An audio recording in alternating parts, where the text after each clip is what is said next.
All right, ladies and gentlemen, boys and girls, you're back to the Abella VJ podcast. Feels great to be back.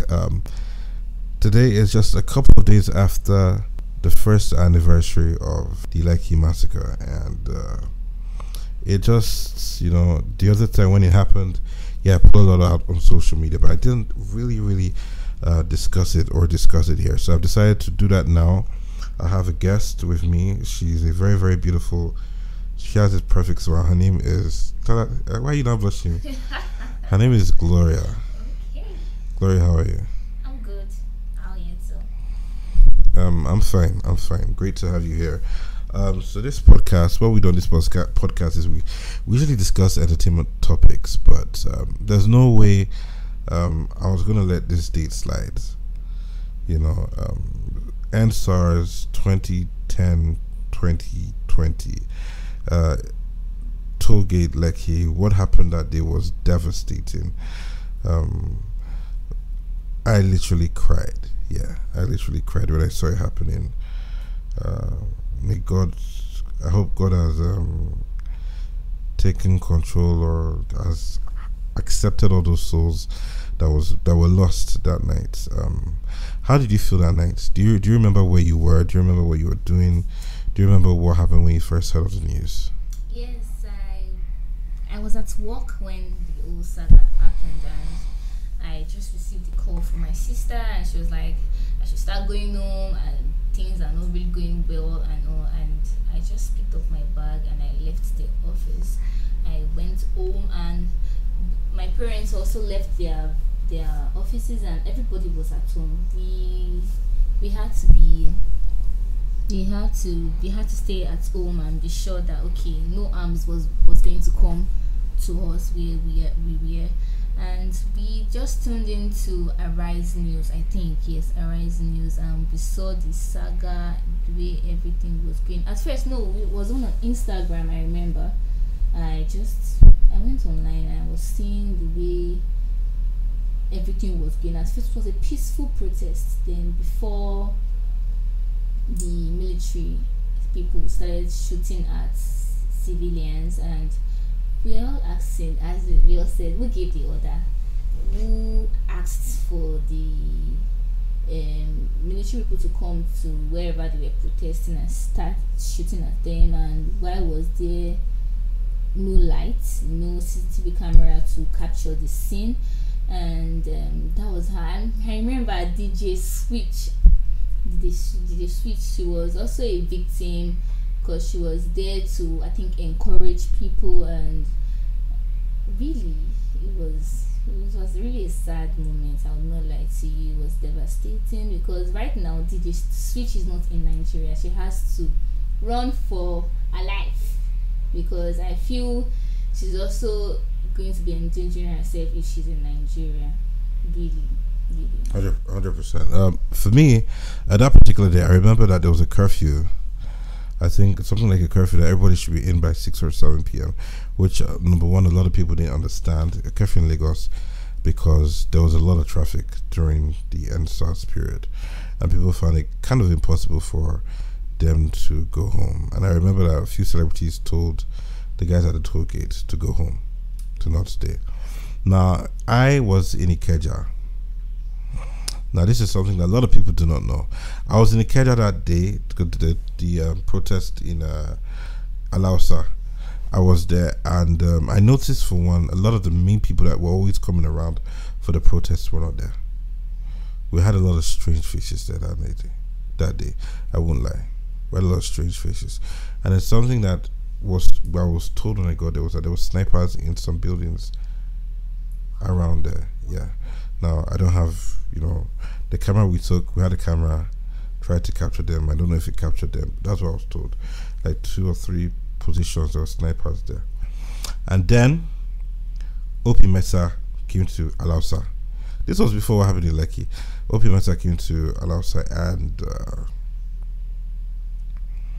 some people wanted to run, but the way they ran to the OP Mesa, and we had cameras with us, and obviously the security guys that were apparently hidden, they knew we had cameras. So if OP Mesa really wanted to do anything at that point in time, they probably even wouldn't have been to, because there were journalists on ground and people that would report the news, which was something that was kind of lacking in Lekki. There was nobody with cameras, proper cameras there. Do you understand? So that happened. So the open mesa came, like 3 trucks. So I'm telling you, 3 or 4 trucks to Halasa. That happened. I came home later. Then I started seeing this on my phone, and I'm like, wow, it was really, really terrible. I mean, what was going on in Lekki, and I couldn't hold back the tears. It was really, really because like my own country, like, does it have to turn to this? Like, innocent people getting dealt with this way. And there's so many stories that have emancipated from this. Now let me tell you another thing. My dad got a house stroke because of the ENDSARS protests. Wow. Yes, at that point in time he went somewhere, he couldn't drive, and then he had to walk back because the ENDSARS protesters had blocks everywhere. And then he walked a very long distance and was carrying something. It affected him, and he had to be rushed to the hospital. He had a house stroke, and he was in hospital for ages. Yes, before it now turned into a full-blown stroke, and he has not even worked for months now. It started from that. But then, do I regret the fact that people came out to fight against this issue and the way they did it? Maybe some things that happened were a little extreme. Maybe some things were unnecessary, but I don't think it was wrong at all. And there are so many instances of boys getting shot for nothing. My brother went to the bank one day in Akonjo to withdraw money. Police came and they blocked him at the bank, GT Bank there in Akonjo. This is something that's happened to so many people in that area, and they will come and they will just hold you and they will force you to give them the money you have withdrawn, or force you to go to the ATM. And this is during the day. This does not include what they do at night. Like, I've heard of situations where boys are beaten up, people are shot, they are torn, forced to the ATM. Sometimes these guys have a POS, and that's in Lagos alone. Have you witnessed anything like that? Have you been told any stories? Well, yes, I've heard like a lot of stories about the ENDSARS. Well, the one I would not forget was a friend of mine told me about a guy. He was rushing to go and pick his younger brother. Okay. So on the way to go and pick the younger brother, he was stopped by the ENDSARS and by the SARS, and he told them he's going somewhere, and they asked him to come down. They searched.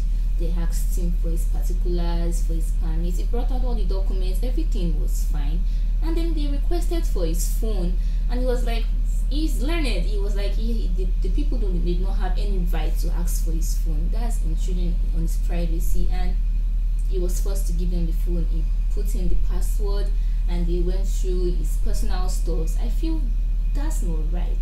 That's not right at all.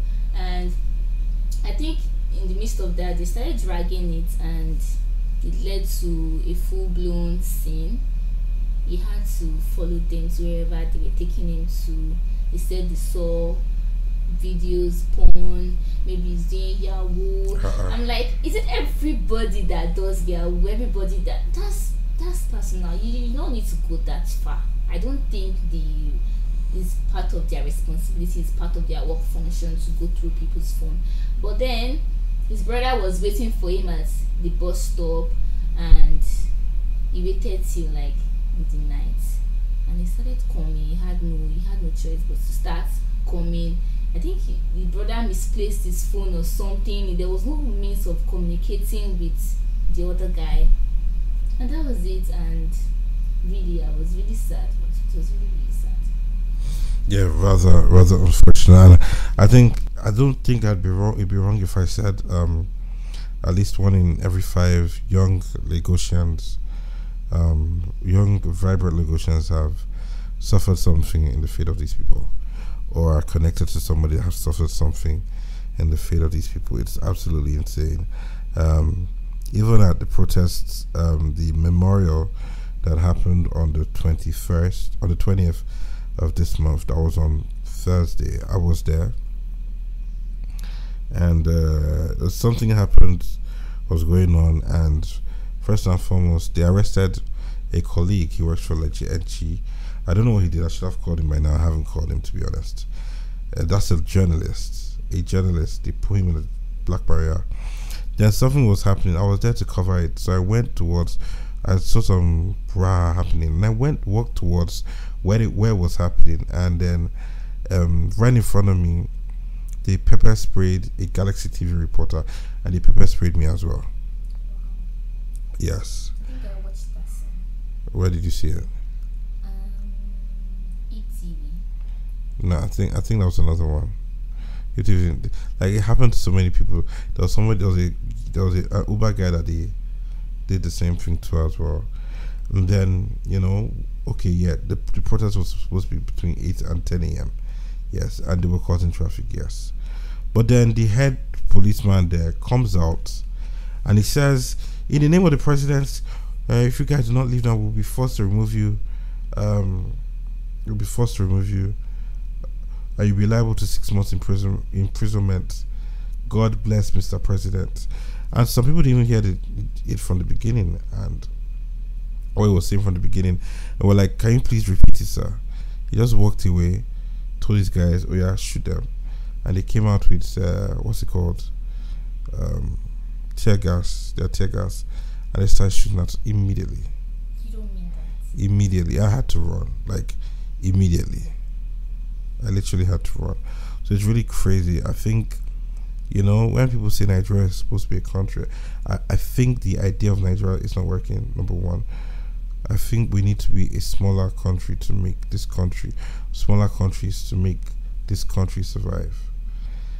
And I feel that just the range of people, like the range of mentality or the way people think, the range is just too much. Like, there's people that are still living in 1920.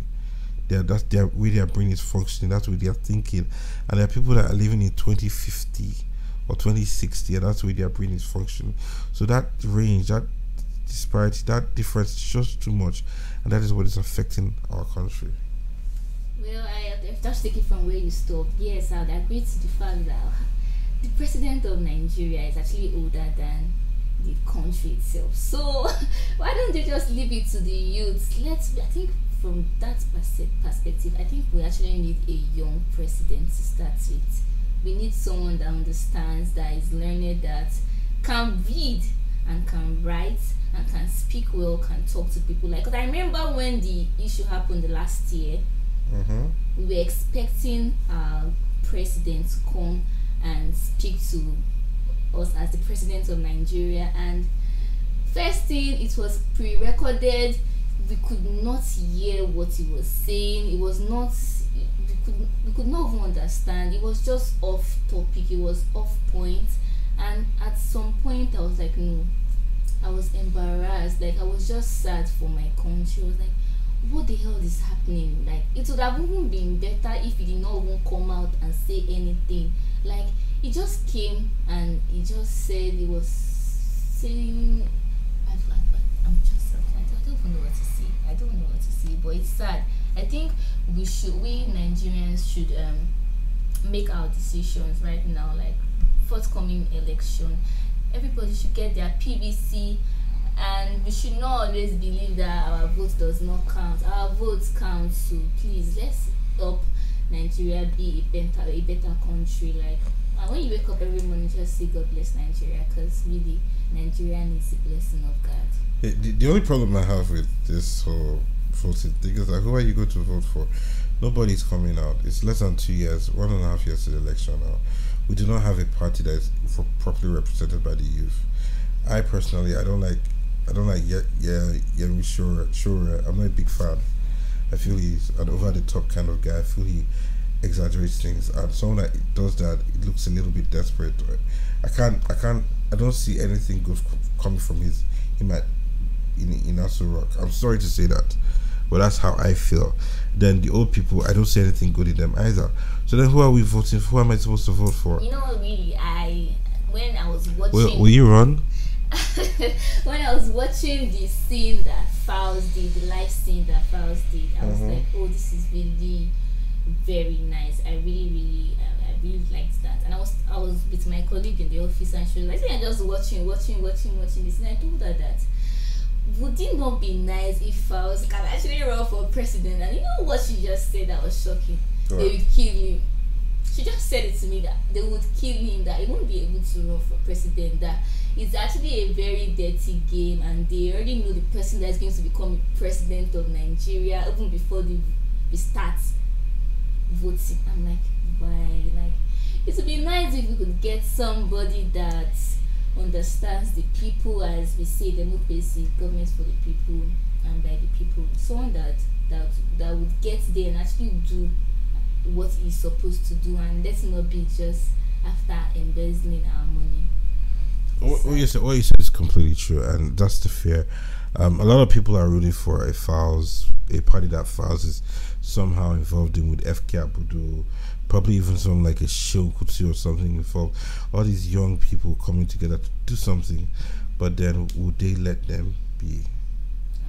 These guys would never see. They are power hungry, they are power greedy, they are power. What's the other word I want to use? They're just addicted to power.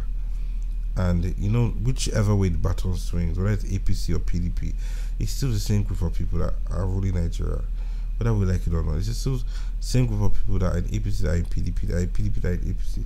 That's why they're always crossing over. It's just like I'm going to the other side of the house. It's the same set of people. I'm telling you, the same people that are running on both.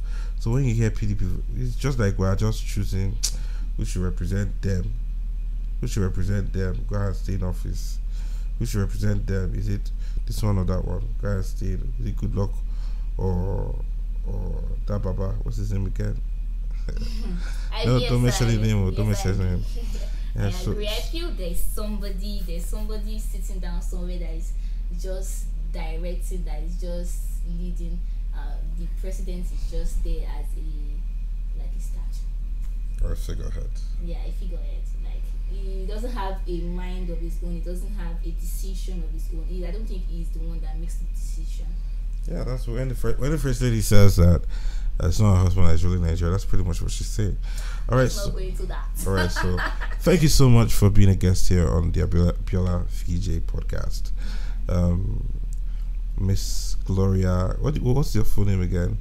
Not full name, the name you like to call yourself. Ayomide. It's a pleasure. Gloria Ayomide. Gloria Ayomide is a fashionista. What else are you? She's a Netflix lover. She clears and she forwards. Yeah. She said yes to that. Yes. And I think she loves music and movies as well. I don't know. What do you like? I love music. I love singing. But I have dreams of becoming your favorite host and presenter. Oh, we look forward to that. Okay. Look forward to that. But since you say you love singing, let's hear for 5 seconds. 5 seconds quickly. Who gave the orders? All right, thank you very much. That's all. All right, thank you, and goodbye.